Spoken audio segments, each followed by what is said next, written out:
നമസ്കാരം. ഇന്ന് പറയാൻ പോകുന്നത് സ്കന്ദഷഷ്ഠി കവചം ജപിച്ചാലുള്ള ഫലങ്ങളെ പറ്റിയാണ്. അതായത് സ്കന്ദഷഷ്ഠി കവചം ജപിക്കുന്ന രീതിയും കൂടി പറയുന്നുണ്ട്. അപ്പോൾ എല്ലാവരും ഒന്ന് ശ്രദ്ധിച്ച് കേൾക്കുക. കേൾക്കുന്നതിന് മുമ്പ് നിങ്ങളൊന്ന് ദയവായി ഒന്ന് സബ്സ്ക്രൈബ് ചെയ്യുക, എന്നിട്ടൊന്ന് സപ്പോർട്ട് ചെയ്യുക. പിന്നെയുള്ളതും നിങ്ങൾക്ക് നോട്ടിഫിക്കേഷനായിട്ട് വരുന്നതാണ്.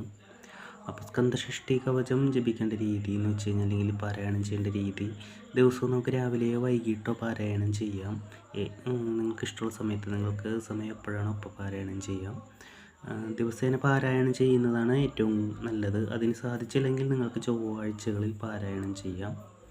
അപ്പോൾ ഷഷ്ഠിവ്രതം അനുഷ്ഠിക്കുന്നവരൊക്കെ ആണെങ്കിൽ ഷഷ്ഠി അന്നേ ദിവസം മാത്രം പാരായണം ചെയ്താൽ മതി.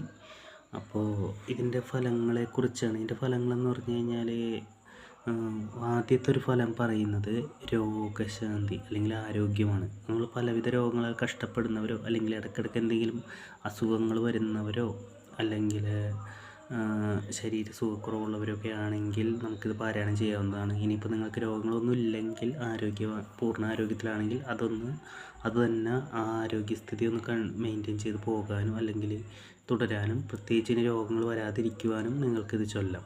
പിന്നെ ഉള്ളത് കടവും ദാരിദ്ര്യവും മാറും എന്നുള്ളൊരു ഫലമാണ്. അതായത് ധനലബ്ധി ഉണ്ടാവും. നമുക്ക് എത്ര വലിയ കടമാണെങ്കിലും ദാരിദ്ര്യമാണെങ്കിലും മാറും. അപ്പോൾ മുരുകൻ്റെ നാമങ്ങളോ സ്തോത്രങ്ങളോ പാരായണം ചെയ്യുന്നിടത്ത് ദാരിദ്ര്യ ദുഃഖങ്ങൾ ഉണ്ടാവില്ല എന്ന് ഒരു ഐതിഹ്യമുണ്ട്, അങ്ങനെ പറയപ്പെടുന്നു. അപ്പോൾ അതുപോലെ കടങ്ങളും മാറും.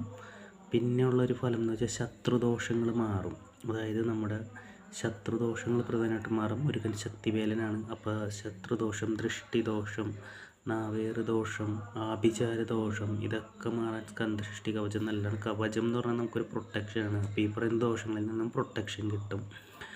അതുപോലെ നേരത്തെ പറഞ്ഞല്ലോ കടവും ദാരിദ്ര്യം മാറുമെന്ന്.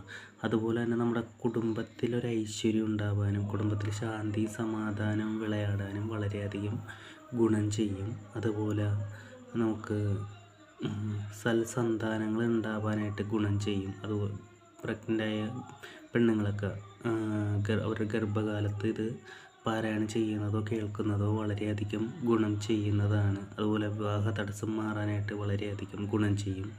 സർപ്പദോഷം മാറും. അതായത് സർപ്പങ്ങളുടെ പ്രത്യക്ഷ രൂപമാണ് ഭഗവാൻ. അപ്പോൾ സർപ്പദോഷം മാറാൻ വളരെയധികം നല്ലതാണ്.